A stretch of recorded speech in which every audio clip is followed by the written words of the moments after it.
السلام علیکم ورحمۃ اللہ وبرکاتہ۔ سورہ بقرہ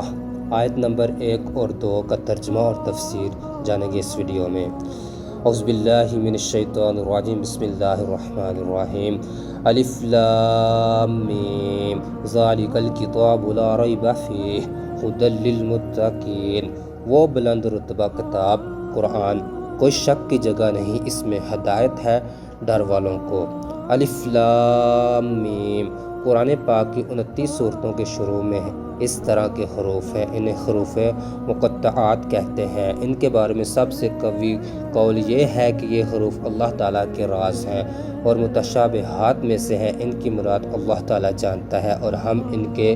حق ہونے پر ایمان لاتے ہیں۔ حروف مقطعات کا علم اللہ تعالیٰ کے علاوہ کسی اور کو حاصل ہے یا نہیں؟ یہاں یہ بات یاد رہے کہ اللہ تعالیٰ نے اپنے حبیب صلی اللہ تعالیٰ علیہ وسلم کو بھی حروف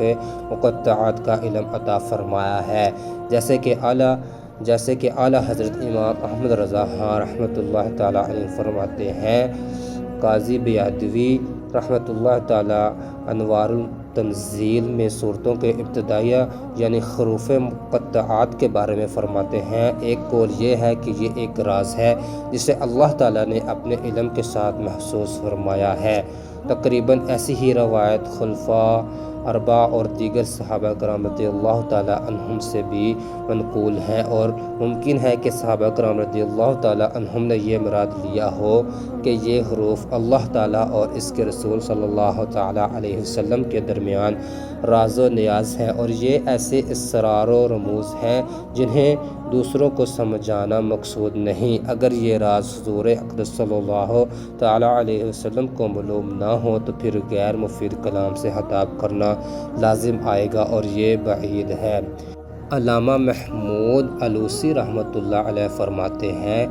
غالب گمان یہ ہے کہ حروف مقطعات مخفی علم اور سربستہ راز ہیں جن کے ادراک سے علماء عاجز ہیں، جیسے کہ حضرت عبداللہ بن عباس رضی اللہ تعالیٰ عنہما نے فرمایا، اور خیالات اس تک پہنچنے سے قاصر ہیں، اور اسی وجہ سے حضرت ابو بکر صدیق رضی اللہ تعالیٰ عنہ نے فرمایا، ہر کتاب کے راز ہوتے ہیں اور قرآن مجید کے راز صورتوں کی ابتدا میں آنے والے حروف ہیں۔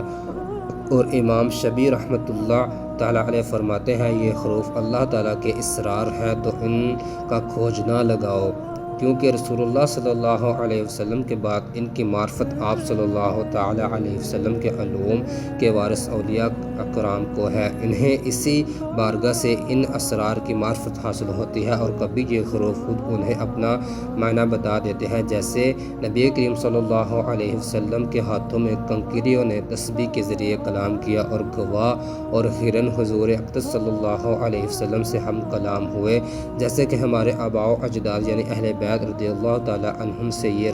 بات حروف مقطعات کا علم ہونا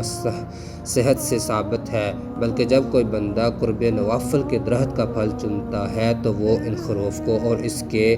علاوہ کے علم کو اللہ تعالیٰ کے علم کے ذریعے جان لیتا ہے۔ اور جہاں تک اس بات کا تعلق ہے کہ بعض علماء نے یہ کہا کہ اگر ان کا کوئی مفہوم نہ ہو تو ان کے ساتھ خطاب محمل خطاب کی طرح ہوگا، یہ بات ہی محمل ہے اگرچہ اسے کہنے والا کوئی بھی ہو، کیونکہ اگر تمام لوگوں کو سمجھانا مقصود ہو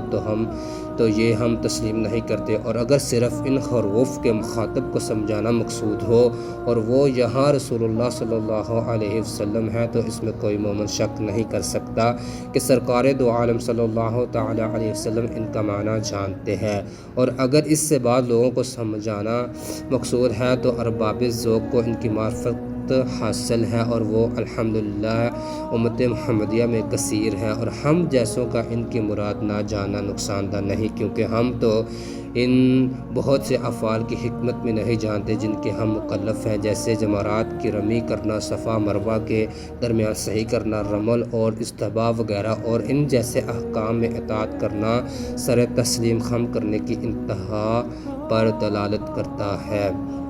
لا ریبہ، کوئی شک نہیں، آیت کے اس حصے میں قرآن مجید کا ایک وصف بیان کیا گیا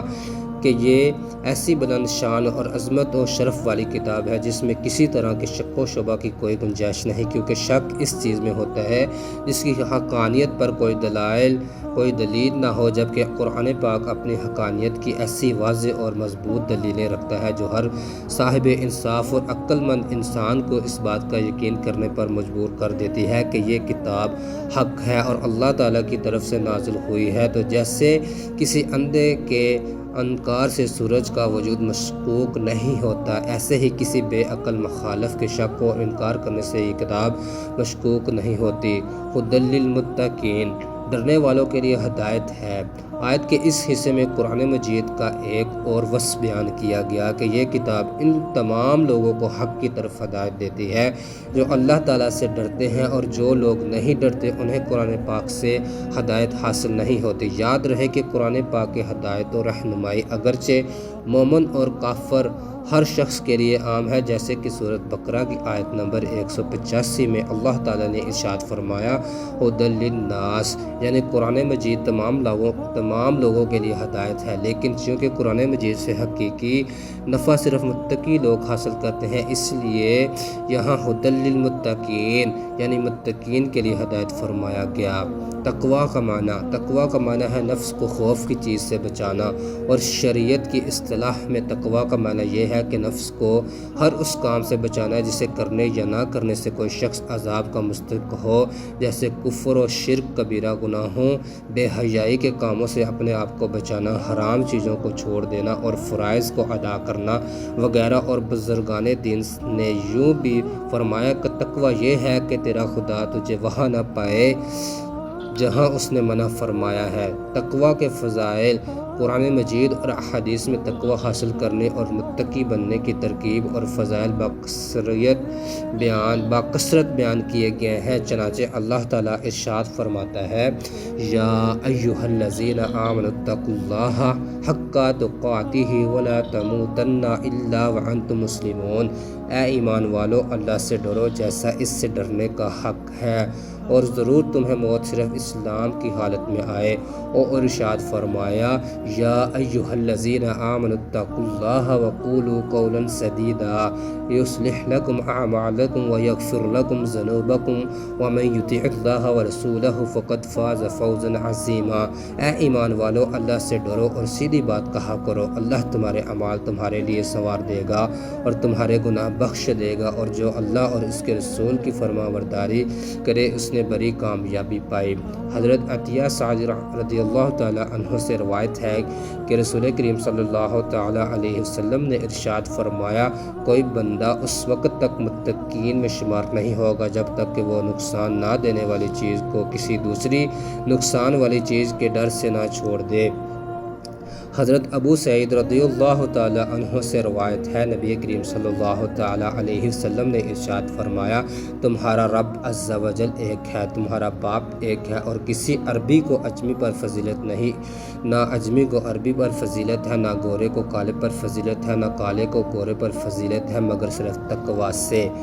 حضرت انس رضی اللہ تعالیٰ عنہ سے روایت ہے حضور پر نور صلی اللہ تعالیٰ علیہ وسلم نے ارشاد فرمایا تمہارا رب عز و جل ارشاد فرماتا ہے اس بات کا مستحق میں ہوں کہ مجھ سے ڈرا جائے، اور جو مجھ سے ڈرے گا تو میری شان یہ ہے کہ میں اسے بخش دوں۔ تقویٰ کے مراتب، علماء نے تقویٰ کے مختلف مراتب بیان فرمائے ہیں، جیسے عام لوگوں کا تقویٰ ایمان لا کر کفر سے بچنا ہے، متوسط لوگوں کا تقویٰ احکامات کی پیروی کرنا اور ممنوعات سے رکنا ہے، اور خاص لوگوں کا تقویٰ ہر ایسی چیز کو چھوڑ دینا ہے جو اللہ تعالیٰ سے غافل کرے۔ اور اعلیٰ حضرت امام احمد رضا رحمۃ اللہ تعالیٰ علیہ کے فرمان کے مطابق تقویٰ کی 7 قسمیں ہیں۔ نمبر 1 کفر سے بچنا، نمبر 2 بد مذہبی سے بچنا، نمبر 3 کبیرہ گناہ سے بچنا، نمبر 4 صغیرہ گناہ سے بچنا، نمبر 5 شبہات سے پرہیز کرنا، نمبر 6 نفسانی خواہشات سے بچنا، نمبر 7 اللہ تعالیٰ سے دور لے جانے والی ہر چیز کی طرف توجہ کرنے سے بچنا، اور قرآن عظیم ان 7 مرتبوں کی طرف ہدایت دینے والا ہے۔ اللہ تعالیٰ ہمیں متقی اور پرہیزگار بننے کی توفیق عطا فرمائے، آمین۔